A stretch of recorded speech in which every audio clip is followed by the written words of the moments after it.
하나님의 말씀, 요한복음 4장 1절에서 14절까지의 말씀입니다. 함께 읽겠습니다. 예수께서 요한보다 더 많은 사람들을 제자로 삼아 세례를 주신다는 소문이 바리새파 사람들의 귀에 들어간 것을 예수께서 아셨습니다. 사실 예수께서 직접 세례를 주신 것이 아니라 그의 제자들이 준 것이었습니다. 그래서 예수께서는 이제 유대를 떠나 다시 갈릴리로 가셨습니다. 갈릴리로 들어가려면 사마리아 지방을 거쳐야만 했습니다. 그래야 예수께서는 사마리아의 수가라는 마을로 들어가셨습니다. 그곳은 옛날 야곱이 자기 아들 요셉에게 준 땅과 가까웠으며 야곱의 우물이 거기에 있었습니다. 여행으로 피곤해진 예수께서는 그 우물 곁에 앉으셨습니다. 그때가 낮 12시쯤이었습니다. 한 사마리아 여인이 물을 기르러 나왔습니다. 예수께서 여인에게 말을 거셨습니다. 내게 물 좀 떠 주겠느냐? 제자들은 먹을 것을 사러 마을에 들어가고 없었습니다. 사마리아 여인이 예수께 말했습니다. 당신은 유대 사람이고 저는 사마리아 여자인데 어떻게 제게 물을 달라고 하십니까? 당시 유대 사람들은 사마리아 사람과는 상대도 하지 않았기 때문입니다.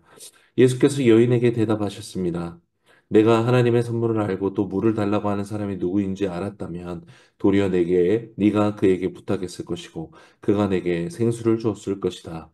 여인이 예수께 말했습니다. 선생님께서는 두레박도 없고 이 우물은 깊은데 선생님께서는 어디에서 생수를 구한단 말입니까? 선생님이 우리 조상 야곱보다 더 크신 분입니까? 야곱은 우리에게 이 물을 주었고 그와 그의 아들들과 가축들도 다 여기에서 물을 마시지 않았습니까? 예수께서 대답하셨습니다. 이 물을 마시는 사람마다 다시 목마를 것이다. 그러나 내가 주는 물을 마시는 사람은 영원히 목마르지 않을 것이다. 내가 주는 물은 그 사람 안에서 계속 솟아올라 영생에 이르게 하는 샘물이 될 것이다. 오늘 본문 이제 4장으로 넘어가게 되면 요한복음 3장에서는 유대인 또 그중에 공회원인 중 한 명이었고 지도자였던 니고데모와의 만남을 통해 예수님께서 가져오시는 복음, 구원을 말씀하셨던 행보가 기록되어 있었고 4장에 가면 사마리아의 수가의 성에 살고 있던 이 여인을 만나는 것으로 이야기가 연결되고 있습니다. 지리가 확장되고 있고 대상이 유대인에게서 북이스라엘 지역에 있는 사람으로 확장되고 있는 복음의 확장의 모습을 보여준다라고도 생각할 수 있습니다. 성경은 이러한 예수님의 행적에는 필연적인 이유가 있었다라는 것을 기록하고 있습니다. 1절을 보면 요한보다 예수라는 사람에게 사람들이 더 많이 나와서 세례를 받았다라는 것을 바리새파 사람들이 알게 됐다라고 기록하고 있어요. 예수님께서 유대 지역을 떠나서 이제 이 윗지방이었던 시골에 가까웠던 갈릴리로 가게 된 표면적 이유이고 필연적 이유가 바로 바리새파 사람들이 예수님을 경계하게 됐다라는 거죠. 바리새파 사람들은 당시 사두개인들 또 성전을 중심으로 활동했던 제사장 그룹들을 중심으로 이 로마를 등에 업은 채 유대 지역의 왕권을 가져간 이 헤롯 왕과 결탁해서 예루살렘 성전을 중심으로 자기들의 기득권을 형성해서 살아가고 있던 사람들 부류였습니다. 그런데 어느 날 나타난 세례 요한의 존재는 그들의 기득권을 위협했던 것이고, 이러한 때에 예수님까지 나타나니까 이들은 굉장히 불안했던 것입니다. 이제 자기들의 어떤, 소득, 또 자기들의 위치, 이런 것들이 이 세례 요한과 예수님으로 인해서 혹시라도 무너질 것을 두려워했던 것이죠. 그래서 이들은 예수님의 행적에 관심을 가지고 있었고 계속해서 주시하고 있었다라는 것을 알 수 있습니다. 이런 표면적 이유가 있지만 성경은 이 이유를 관통하고 계시고 오히려 이 이유 이면에서 일하고 계시는 온 세상을 구원하시기 위해 이 땅에 오신 예수님의 필연적 행보를 오늘 말씀을 통해 우리에게 보여주고 있죠. 우연을 가장한 하나님의 필연입니다. 그게 드러나는 것이 사전에 나타납니다. 갈릴리로 들어가려면 사마리아 지방을 거쳐야만 했습니다. 라고 말해요. 여러분, 유대 지역이라고 하면 예루살렘이 있는 지역에서 갈릴리는 그 직선상으로 북쪽에 위치하고 있습니다. 그러면 바로 그 중간에 있는 땅이 사마리아 지방이었습니다. 이 유대 사람들이 그 가장 가까운 길, 가장 편한 길은 직선상으로 거의 나 있다고 볼 수 있는 사마리아 지방을 거쳐야만 하는 것. 그것이 가장 상식적이고 가장 합당한 방법이었기 때문에 갈릴리로 가려면 사마리아를 거쳐야만 했다라고 말하는 게 너무 당연한 일인 것이죠. 마치 비유하자면 이 우리 라스 알카이마 지방을 가려면 두바이를 거쳐야만 합니다. 이 아부다비 사람들은 거기를 거쳐야만 갈 수 있습니다라고 말하는 것과 같은 것입니다. 여기 거쳐야만 했다라고 하는 건 헬라어 데이라는 이 필연성을 나타내는 단어, 반드시 뭐뭐 해야만이라는 이 뜻의 단어를 사용하고 있는데 그게 너무나 당연한 일이었습니다라고 말하고 있는 것이죠. 그러나 이 이유, 거쳐야만 했다라는 이 표현의 이중적 의미는 지리적으로는 사마리아를 거쳐야만 하는 것이 필연적이지만 유대인들에게는 사마리아는 결코 아무리 가깝고 합리적이고 합당하지만 사마리아는 거쳐서는 절대 안 된다라는 또 필연성을 나타내고 있는 표현이기도 합니다. 우리가 잘 아는 대로 왜 유대인들이 사마리아를 거쳐서는 안 됩니까? 솔로몬의 아들 르호보암 때 이스라엘이 둘로 나눠집니다. 북이스라엘 10개 지파, 남유다 2개 지파에서 북이스라엘은 이 솔로몬의 신할 때 여로보암이 다스리게 되고 남유다는 솔로몬의 아들 르호보암이 다스리게 되는 지역이죠. 북이스라엘 초대 왕이 되었던 여로보암은 자기 권력을 공고히 하기 위해서 남유대 땅에 있는 중앙 성소가 위치했던 예루살렘에 올라가서 예배하려고 했던 이 백성들의 그 마음을 이걸 다스리고자 이 금송아지 2개를 만들어 가지고 단과 베델 북이스라엘의 가장 북쪽과 가장 남쪽이라고 할 수 있는 곳에 이 송아지 형상을 만들어서 자체적으로 예배하도록 완전히 예배를 변제시켜 버립니다. 그렇게 부패하고 타락한 이 북이스라엘이 하나님의 숱한 경고에도 불구하고 회개하지 않았고 또 아합 때 아합과 이세벨의 결혼으로 바알 숭배가 완전히 그게 이르게 되면서 결국 기원전 722년에 아수르에 의해서 나라가 완전히 멸망하게 되죠. 아수르가 이때 이 순수 혈통의 이 선민 사상으로 가득한 이들을 완전히 분열시키고자 온 사방으로부터 이방인들을 데려와서 특별히 북이스라엘의 수도였던 사마리아에 이 혼혈 결혼을 강제했고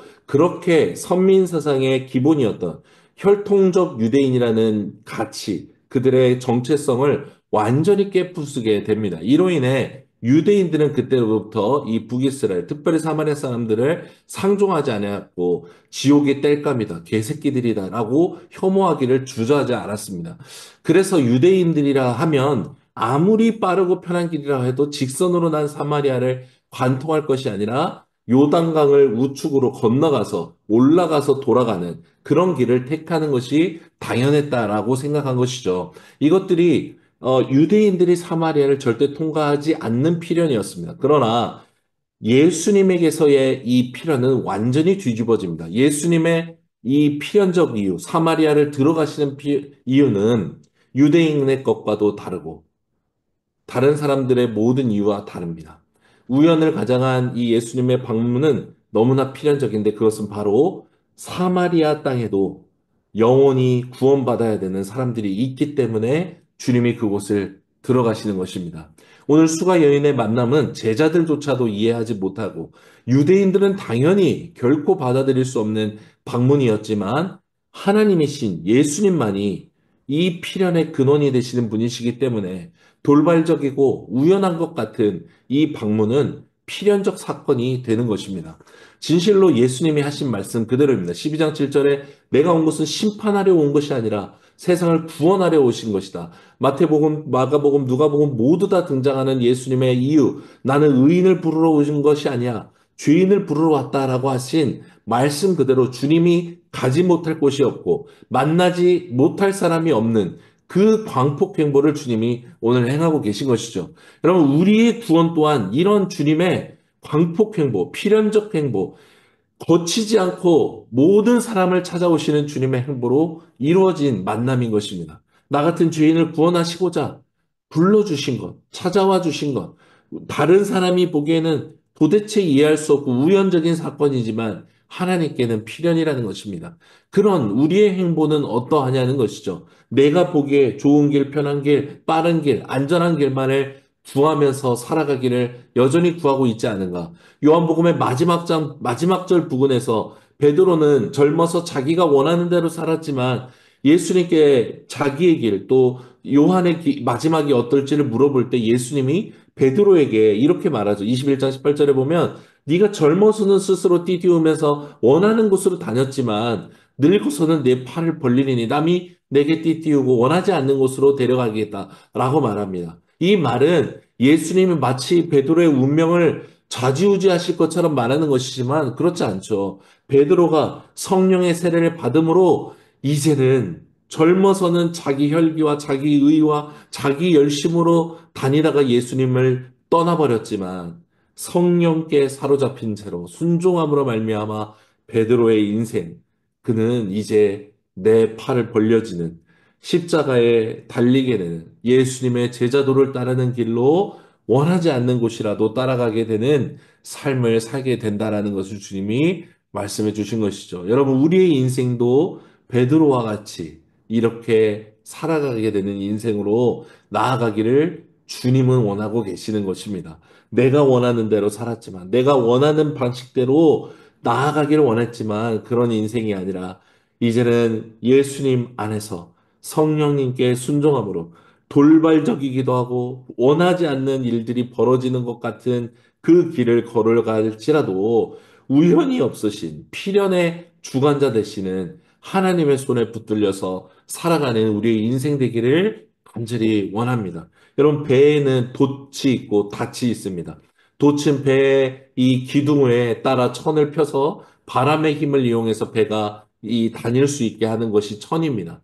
그런 천이죠. 또 닻은 이 배가 한 곳에 머물 수 있도록 밑바닥에 내리꽂는 그 갈고리이죠. 여러분, 우리에게는 바로 이 믿음의 돛과 닻이 필요합니다. 우리에게 성령을 주심으로 우리와 함께 하시는 주님의 돛을 피고 하나님이 불어주시는 바람을 타고 가는 인생이라는 것. 내가 때로는 원하지 않는 곳에 나아가야 되고 정박해야 될지 모르지만 그 주님을 믿는 믿음으로 나아가는 인생이 되기를 원하는 것이죠. 또 주님이 돛을 펴셨기에 머물게 하시는 곳에 닻을 내리고 정박하고 거기에서 하나님의 필연의 인생을 살아가는 그런 믿음으로 나아가길 원합니다. 진리의 말씀, 생명과 영원한 말씀에 우리의 닻을 내리고 비바람과 폭풍이 불고 불안과 두려움이 엄습해오는 나날을 살게 될지라도 오직 주님만을 바라보는 믿음으로 이 부르심의 인생을 살아가기를 간절히 원합니다.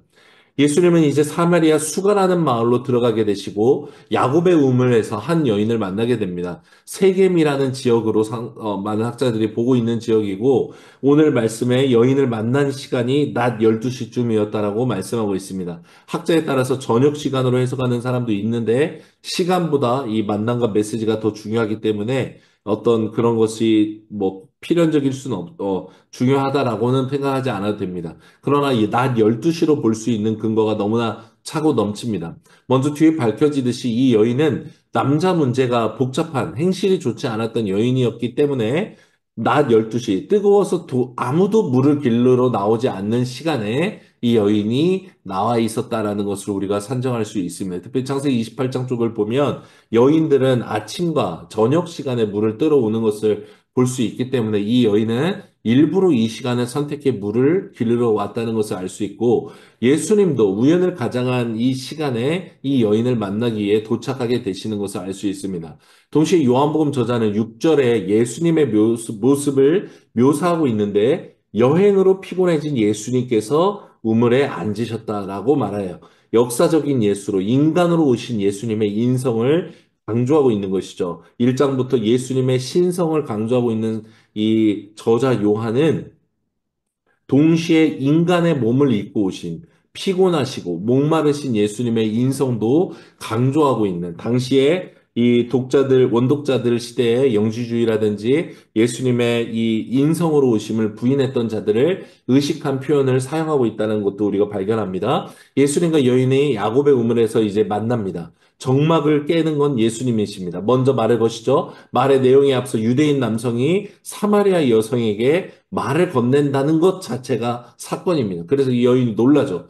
당시 사회를 짓누르고 있던 전통과 문화의 틀을 깨고 예수님이 들어가고 계시는 것입니다. 말씀이 육신되어 이 땅에 장막을 치신 것처럼 종의 형체를 입어 하늘의 보좌에서 이 땅에 내려오신 것처럼 주님은 이제 사마리아라는 땅에 이 여인에게 부정한 여인에게 주님께서 성전 자체이시고 거룩함 자체이신 주님이 장막을 치고 이 여인을 구원하시기 원하시는 것입니다. 여러분, 예수님은 성전 자체이신 분이시오. 하나님의 진리 자체이신 분이시죠. 성전은 어떤 곳입니까? 죄를 용서해 주시는 곳이고 속해지는 곳이요. 하나님이 임재하시는 곳입니다. 성전 자체이신 예수님께서 사마리아 여인을 시작으로 이 땅, 그 북이스라엘의 저주받은 땅, 사람들에게 정죄받은 땅, 판단받은 땅을 영혼들의 구원하시기 시작하시는 것이요. 용서하기 시작하는 것이요. 주님이 그 땅에 임하기 시작하시는 것입니다. 유대인들은 예수님을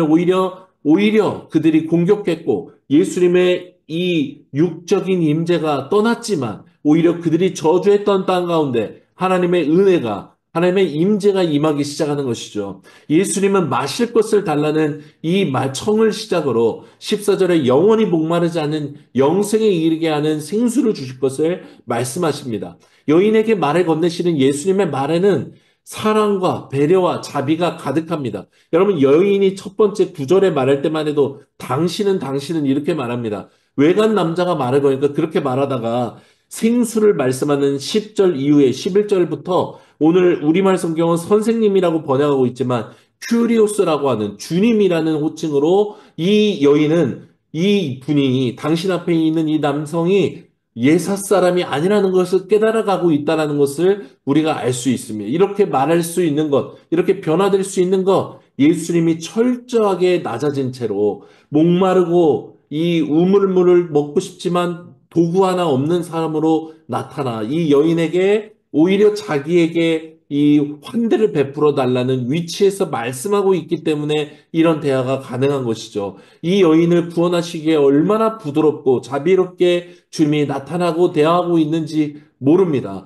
더 좋은 것을 주고자 당신들은 교회에 안 나오면 지옥 갈 것이요 말하는 현대의 이상한 복음 전파와는 전혀 다른 방법을 주님이 사용하고 있다라는 것이죠. 여인은 자신이 물을 줄 수 있는 자리에 있다라고 생각했지만 실상은 영원히 목마르지 않는 영생의 생수를 주시는 예수님께 가까이 가고 있다라는 것입니다. 10절의 생수와 14절의 이 물, 영원한 생명을 주는 물은 요한복음 7제 가면 성령을 가리키는 것을 알 수 있습니다. 즉 이것은 성령을 부어주시는 너희를 내가 성전 삼겠다. 너를 구원하겠다. 너가 너의 인생에 내가 함께하겠다. 내가 새 언약을 너에게 주겠다라는 구원과 영생에 대한 복음을 말하고 있다라는 것을 알 수 있습니다. 성령을 주시면 명확히 믿는 자를 이제 성전 삼으시겠다는 것과 연결됩니다. 그래서 우리 뒷부분, 내일 본문에 가면 어디서 예배해야 되는지 알려달라고 말할 때 영과 진리로 예배해라 라고 주님 말씀하시는 것,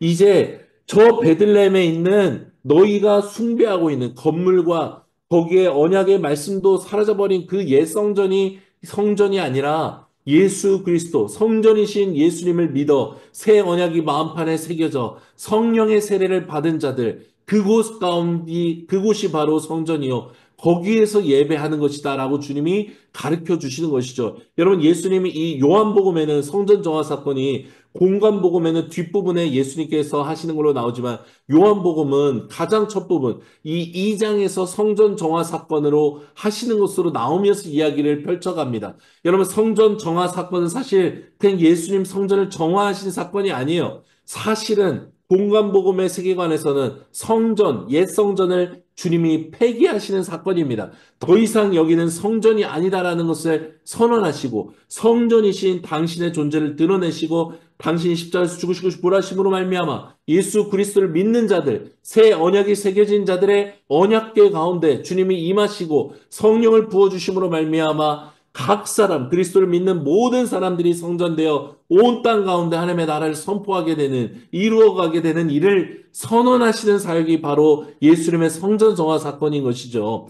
새 언약을 성취하신 예수님의 사역과 함께 옛 언약과 옛 성전이 폐기되는 것입니다. 동시에 새 언약과 함께 새 성전의 시대를 열어주시는데 믿는 자의 마음판에 새겨진 새 언약과 이 새 언약 위에 임하신 성령의 임재로 말미암아 곧 성령의 세례로 말미암아 확증되는 이 사역을 주님이 지금 이루어가고 계시는 것입니다. 그래서 더 목마르지 않는 것입니다. 더 이상 하루하루 내가 어떻게 살아가야 될지, 목이 마르니 물은 떠야 되는데 낮에 나와야 되는 여인의 그런 두려워하는 인생이 아니라 주의 성령으로 말미암아 나는 과거에 내 행실이 옳지 못해 그런 죄인에 불과했지만 이 죄인을 구원하신 그리스도 예수, 하나님의 그 사랑과 은혜를 전하는 인생으로 그 하나님의 약속과 임재가 있기 때문에 더 이상 주눅들지 않고 두려워하지 않는 인생으로 나아갈 수 있도록 주님이 이 여인과 모든 사람들을 불러내고 계신다라는 것이죠. 12절에 여인은 예수님께 우물을 준 야곱보다 당신이 더 크신 분입니까? 라고 묻습니까? 묻습니다. 여인의 질문에는 여러분 놀랍게도 자기 나라가 멸망했고 혼혈 민족이 됐지만 여전히 야곱의 12지파에 속해 있는 하나님의 언약 백성으로서 야곱의 우물을 사랑하고 그 정체성으로 살고 있는 여인의 모습이 나타나고 있습니다. 이 사마리아 사람들에게 야곱의 우물은 생존을 위해서 실질적으로 가장 필요한 장소였고 그들의 정체성을 상징하는 곳이었다라는 것이죠. 그래서 묻는 거예요. 우리 조상 야곱보다 크신 분입니까? 라고. 여인은 처음에 자기에게 말을 건네는 이 유대인 남자를 경계했고 황당해 했을 것입니다. 여러분, 우물의 깊이가 현재도 31m라고 하니까 이때는 아마도 더 깊었을 확률이 높습니다. 여인이 가지고 있는 두레박 없이는 이 물을 걸려 이렇게 올려서 먹을 방법이 없었습니다. 그런 우물 앞에서 예수님이 한낮에 몸은 지쳤고 목이 마른 간절한 위치에서 여인에게 청했고 그렇게 대화를 하면서 이 여인이 놀랍게도 이 예수님에 대해서 알아가게 되고 있는 것이죠. 내가 뭘 줄 수 있다라고 생각한 이 남성이 자기를 만드신 분이요. 자기 인생의 모든 순간을 알고 계셨고 함께하고 계셨던 분이라는 것을 알게 되는 것입니다. 초월자시고 전능자이시며 스스로 계신 자이신 예수님을 만나게 된 것이죠. 그렇게 이 여인을 만나 주셨고 수가 이 마을에 이틀을 더 거하시며 그 마을 사람들을 만나 주셨습니다. 그렇게 우리를 만나 주셨고 우리를 구원해 주신 것이죠.